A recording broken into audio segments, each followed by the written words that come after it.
5 ದಿವಸ ಕಾಲ ಏನೇನು ಪೂಜೆ ನಡೆದಿದ್ದಾವೆ ಅದ್ರ ಬಗ್ಗೆ ಸ್ವಲ್ಪ ಮಾಹಿತಿ ಕೊಡಿ ಸರ್. ಇದು ಪಾವಗಡದಲ್ಲಿ ಸುಮಾರು 32 ವರ್ಷವಾಯಿತು.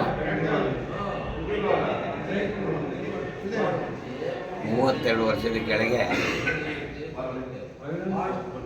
ಇಲ್ಲಿ ಒಂದು ಜಮೀನನ್ನ ಒಂದು ಲೇಔಟ್ ಮಾಡಿಬಿಟ್ಟು 2 ಬೇವಿನ ಗಿಡ ಮತ್ತು ಅರಳಿ ಗಿಡ ಅದನ್ನು ಇಟ್ಟಿದ್ರು.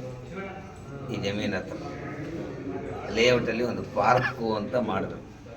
ಆ ಪಾರ್ಕಲ್ಲಿ ಒಂದು ಬೇವಿನ ಗಿಡ ಮತ್ತು ಒಂದು ಅರಳಿ ಗಿಡ ಇಟ್ಟಿದ್ರು. ಅವ್ರ ಯಜಮಾನರಾದಂಥ ಕೃಷ್ಣ ಅಂತ, ಬನಪ್ಪನವರು ಅಂತ, ಅವ್ರು ಕೃಷ್ಣ ಅವರ ಅವರ ಮಾವನವರು ಬನಪ್ಪನವರು, ಅವರು ಬಂದು ಒಂದು ಸಣ್ಣದಾಗಿ ಗುಡಿ ಕಟ್ಟಿದ್ರು. 9 ಸೈಜಲ್ಲಿ ಗುಡಿ ಕಟ್ಟಿದ್ರು. ಅದರಲ್ಲಿ ಬನಶಂಕರಿ ದೇವರನ್ನ ಪ್ರತಿಷ್ಠೆ ಮಾಡಬೇಕು ಅಂತ ನಮ್ಮ ಹತ್ರ ಬಂದು ಕೇಳಿದಾಗ, ಹಿಂದೂಪುರದಲ್ಲಿ ಶಂಕರ್ ಅಂತ ಬ್ರಾಹ್ಮಣರು ಅವರು ವಿಗ್ರಹಗಳು ಮಾಡ್ತಾಯಿದ್ರು. ಅಲ್ಲಿ ಹೋಗಿ ಅವ್ರನ್ನ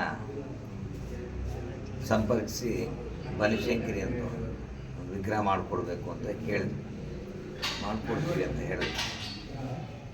32 ವರ್ಷದ ಕೆಳಗೆ ಆ ವಿಗ್ರಹ ತೊಗೊಂಬಂದು ಸಣ್ಣ ದೇವಸ್ಥಾನ ಇಷ್ಟೇ ಇದ್ದಿದ್ದು 9 ಸರಿ ಪ್ರತಿಷ್ಠೆ ಮಾಡಬೇಕು ಅಂತ ಆವತ್ತು ಚಂಡಿಕಾ ಹೋಮದಿಂದ ಮೊದಲುಗೊಂಡು 5 ದಿನ ಇಲ್ಲಿ ಪ್ರತಿಷ್ಠೆ ಮಾಡಿದ್ವು. ಒಂದು 15 ಜನ ಪುರೋಹಿತರು ಬಂದು ಪ್ರತಿಷ್ಠೆ ಮಾಡಿದ್ವಿ.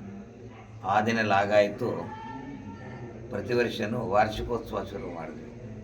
ಯಾವತ್ತು ಬನಹುಣ್ಣಿಮೆ ದಿವಸ ಎಲ್ಲಿ ಬನಶಂಕರಿಲಿ ಏನು ಮತ್ತು ಬಾದಾಮಿಲಿ ನಡೆಯುತ್ತೋ, ಬೆಂಗಳೂರಲ್ಲಿ ನಡೆಯುತ್ತೋ, ಇಲ್ಲಿ ಮಾಡಬೇಕು ಅಂತ ನಾವೆಲ್ಲ ಹುಡುಗರಿಗೆ ಹೇಳಿದ್ವಿ. ಅವರೆಲ್ಲ ಈ ಕಮಿಟಿಯವರೆಲ್ಲ ಅದಕ್ಕೆ ಒಪ್ಪಿಕೊಂಡು ಪ್ರತಿ ವರ್ಷವೂ 10 ದಿನ ಮಾಡಿದ್ವಿ. 10 ದಿನ ಈ ಕಾರ್ಯಕ್ರಮಗಳು ಮಾಡಿಕೊಂಡು ಒಂದೊಂದು ದಿನ ಒಂದೊಂದು ಅಲಂಕಾರ, ಒಂದೊಂದು ಪೂಜೆ, ಸಾಯಂಕಾಲ ದೀಪಾರಾಧನೆ, ಅಭಿಷೇಕಗಳು, ನಾನಾ ರೀತಿಯಾದ ಒಂದು ಪೂಜೆಗಳು ನಡ್ಕೊಂಡ್ಬಂದವು.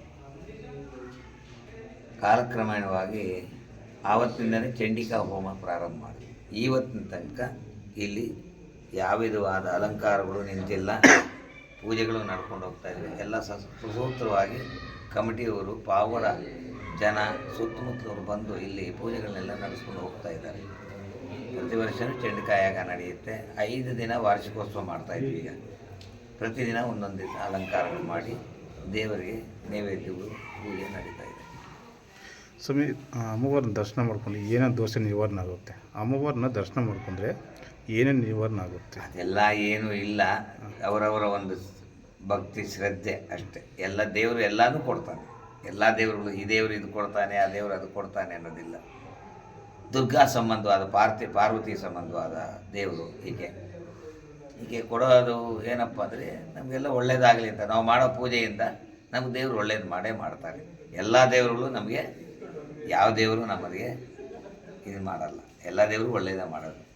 ಅವರು ಒಂದೊಂದು ಶಕ್ತಿ, ಅವರವರ ಒಂದು ಕಾಲದಲ್ಲಿ ಅವರು ಒಂದು ಶಕ್ತಿಯನ್ನು ಪ್ರದರ್ಶಿಸಿ. ಶನಿ ಮಹಾತ್ಮ ದೇವಸ್ಥಾನದಲ್ಲಿ ಶನಿವಾರ ದಿವಸ, ಇಲ್ಲಿ ಬನಶಂಕರಿ ದೇವಸ್ಥಾನ ಶುಕ್ರವಾರ ದಿವಸ, ಪ್ರತಿ ಶುಕ್ರವಾರನೂ ರಾಹುಕಾಲದ ದೀಪಗಳು ಹಚ್ಚುತ್ತಾರೆ. ಮುತ್ತೈದೆಯವರು ಬಂದು ಇಲ್ಲೆಲ್ಲ ರಾಹುಕಾಲ ದೀಪ ಹಚ್ತಾರೆ. ಅದೇ ಸಂದರ್ಭದಲ್ಲಿ ದೇವ್ರಿಗೆ ಅಭಿಷೇಕ ಪೂಜೆ ನಡೀತಾ ಇರುತ್ತೆ. ಇಂಥ ದೇವರು ಇಂಥದ್ದೇ ಮಾಡ್ತಾನೆ ಅಂತಿಲ್ಲ. ಭಕ್ತರುಗಳೆಲ್ಲ ನಂಬಿಕೆ ಇಟ್ಕೊಂಡು ಮಾಡ್ಕೊಂಬಂದರೆ ಆ ದೇವರು ಯಾವತ್ತಿದ್ರು ಒಳ್ಳೆಯದೇ ಮಾಡೋದು. ದೇವರು ಯಾವತ್ತೂ ಕೆಟ್ಟದ್ದು ಮಾಡಲ್ಲ.